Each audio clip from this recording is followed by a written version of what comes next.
समनिफ्राय रायमना बे हाग्रा हालामखौ नेशनेल पार्क हिसाबै फोसावनाय जादोंमोन। बे समनिफ्रायनो रायमना हालामा आरोबाव मोनसे आलादा रोखोमै बेवहाय मुंदांखा जानायखौ जों नुनो मोनदों। रायमना हिसाबै आगोलावबो बे मुंदांखाखामोन, नाथाय नेशनेल पार्क हिसाबै जे समनिफ्राय बेखौ डिक्लेयार खालामदों बेनिफ्राय रासिनै मानसिफ्रा बेजोंहाय माने गोसो बोनो हाथावना मोनसे जायगा जानानै फैबाय बेयो। आरो नोंथांमोना नुदों जे गुबुन गुबुन जायगायाव दिनै दावबायारिफ्रा बिराद बाव फैनो लानायखौ नोंथांमोना नुबाय।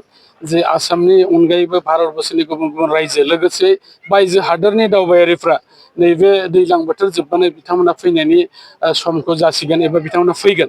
दा बेखौ नोजोर बोनानै बे ओनसोलनि गोबां जाखांफुनाय जोहोलावफोर गोरों गोरा मानसिफ्रा बिदिनो माने रिजर्ट खुलिदों, धाबा खुलिदों, लोगोसे हमस्टेफोरबो खालायनाय जादों।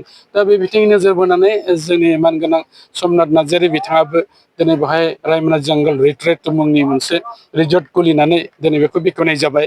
आरो आं मिजिंथिदों बिथाङा जे थांखिखौ लानानै बे रायमना जंगल रिट्रिटखौ खुलिनाय जादों बे जाफुंसारथों। मानो होननानै बुङोबा दिनैनि थारिखआवबो थोजासे जोंनि ओनसोलाव बेबायदि माने माखासे रेस्टुरेन्टफोर एबा हमस्टेफोर गैया।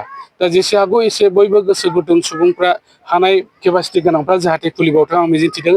आरो लोगोसेयै जोङो मोनसे बाथ्राखौ निस्सय गोसोखांनांगोन, बुंनांगोन जे समनिफ्राय बेवहाय बिटिआरआव मानगोनां प्रमद बर' बिथाङा चिफ जानानै सामलायदों, बे समनिफ्राय गुबैयै जोंनि बे ओनसोलाव गोजोननाय थासारिया फैदों। दा बेनिखायनो मानसिफ्रा मोनसे समाव रायमना होननानै बुंबा हाग्रा ओनसोल गोजानथार होननानै फैनो गियोमोन। नाथाय दिनै मा सान मा हर बिथांमोना फैदों, नायफैदों।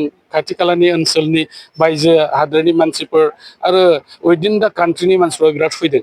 दा बेनिखायनो बे मोनसे जे गोजोननि मोनसे मेसेज, बे मेसेजआ दिनै जेरावबो गोसारदों। आं मिजिंथिदों रायजो राजा बिथांमोनहा बे गोजोन थासारिखौ नाथाय बयबो नाजावनानै जाहाथे बयबो आवगायबोयो। खारन बे गोजोन थासारिखौ बयबो गाव गोसोआव जुदि जायगा होयोब्लासो बे गोजोन थासारिया फैगोन। आरो मिजिंथिबावदों जे जोंनि बे ओनसोलाव गोबांथार जिब जुनारफोर दङ, बेखौ नायनो जोबोद माने गोजाननि मानसिफ्रा फैयो। आरो गुबैयै गल्डेन लेंगुर होननानै बुङोबा बे मोनसे नामजादा जाबाय।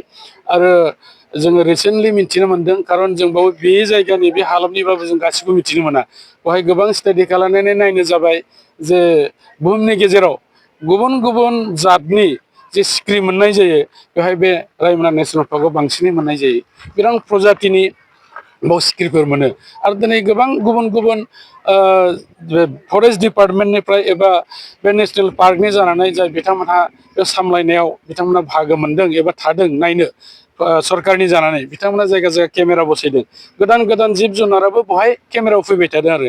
दा बेनिखायनो बे मोनसे नामजादा जाबाय जोंनि थाखाय आरो जोंनि बे ओनसोलनि थाखायबो मोनसे नायजाथाव मोनसे बे समायना बे मोनसे माबाबो जाबाय, नेशनेल पार्कबो जाबाय। बेनिखायनो दिनैनि बे पार्क खुलिनायजों लोब्बा लाखिनानै बेवहाय आं बेखौनो बुंगोन, रायजो राजाफोरखौ खावलायगोन नोंथांमोना बेरायफै। बेवहाय गोबां रिजर्टफोर दंसै आरो बेनि गेजेराव नैबे दिनै गोदानै खुलिनाय रायमना जंगल रिट्रिट बेबो गोदानै मोनसे बयनोबो सुजुग सुबिदा आरो गोजोन होनो हानाय रोखोमनि मोनसे रिजर्टखौ मानगोनां समनाथ बिसोरहा खुलिदों।